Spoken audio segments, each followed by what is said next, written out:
Hello students, in the video 11th standard business mathematics chapter 10 operations research exercise 10.1 second sum in the video பார்க்க போறோம். Question பார்க்கலாம். A company produces two types of products, say type A and B. Profits on the two types of product are rupees 30 and rupees 40 per kg respectively. These data on resources required and availability of resources are given below. Requirements, other resources requirements, product A and product B. Raw material for product A is 60, product B 20. Capacity available per month 12,000. Machine hours per piece, product A 8, product B 5. Capacity available per month 600. Assembling man hours for product A 3, for product B 4. Capacity available per month 500. Formulate this problem as a linear programming problem to maximize the profit. So இப்போ கொஸ்டினில் கொடுத்துருக்க datas எல்லாமே as per linear programming problem படி எழுதணும். அதுக்கு நம்ம கொஸ்டினில் என்னென்ன டேட்டாஸ் கொடுத்துருக்காங்கன்னு பார்க்கலாம்.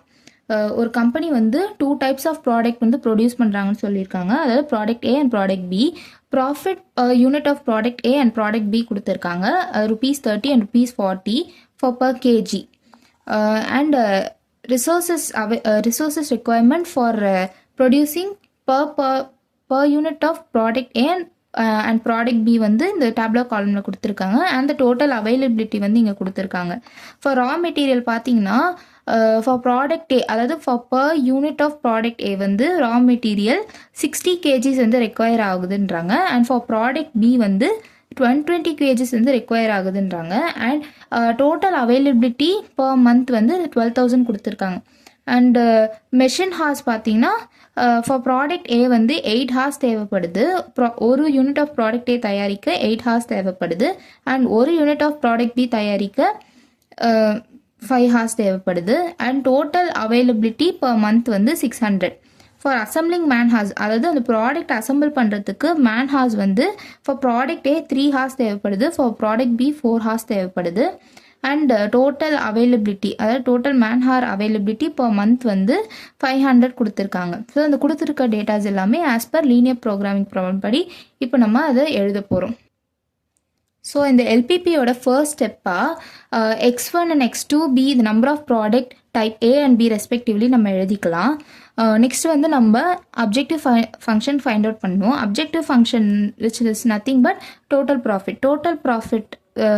ப்ராஃபிட் கண்டுபிடிக்க நம்ம profit for x1 units of profit A and x2 units of profit B கண்டுபிடிக்கணும். கொஸ்டினில் பார்த்தீங்கன்னா profit per unit of product ஏவும் profit per unit of product B இதை கொடுத்துருப்பாங்க rupees 30 and 40. ஆனால் நம்ம இங்கே கண்டுபிடிக்க வேண்டியது profit for x1 units of product A and x2 units of product B கண்டுபிடிக்கணும்.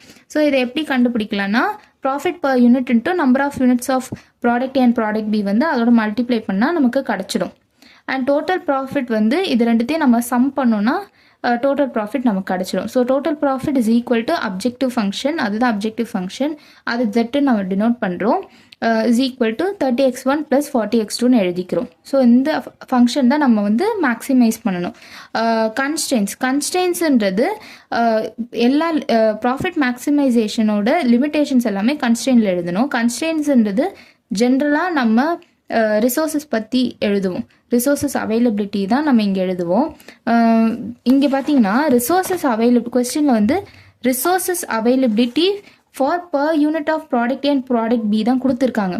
ஆனால் நம்ம for x1 units of product A and product B வந்து நம்ம எழுதணும். ஸோ அதனால் இங்கே பார்த்தீங்கன்னா per unit requirement into number of units of product A and per unit requirement into number of units of product B எழுதி அது ரெண்டுத்தையும் some பண்ணி which is less than or equal to 12,000 எழுதியிருக்கோம். 12,000 வந்து total raw material availability per month வந்து இங்கே எழுதியிருக்கோம். அதாவது அப் டு 12,000 வரைக்கும் தான் இவங்க for product and product B வந்து செலவு பண்ண முடியும்னு இங்கே வந்து நம்ம சொல்கிறோம். For machine also per unit of product ஏக்கு மெஷின் ஹார்ஸ் எவ்வளோ தேவைப்படுதோ அது into number of units of product A plus per unit of product பிக்கு எவ்வளோ மெஷின் ஹார்ஸ் தேவைப்படுது into number of units of product B which is less than or equal to 600. Up to 600 machine hours தான் அவைலபிளாக இருக்குது per மந்த்துக்கு. So இதுதான் வந்து product A and product பிக்கு யூஸ் பண்ண முடியும். அண்ட் அசம்பிள் பண்ணுறதுக்கு எவ்வளோ மேன் ஹார்ஸ் தேவைப்படுது. So per unit of product ஏக்கு 3 ஹார்ஸ் தேவைப்படுது and per unit for product B வந்து 4 ஹார்ஸ் தேவைப்படுது. அது வந்து into x1 and into x2 வந்து மல்டிப்ளை பண்ணிக்கிறோம்.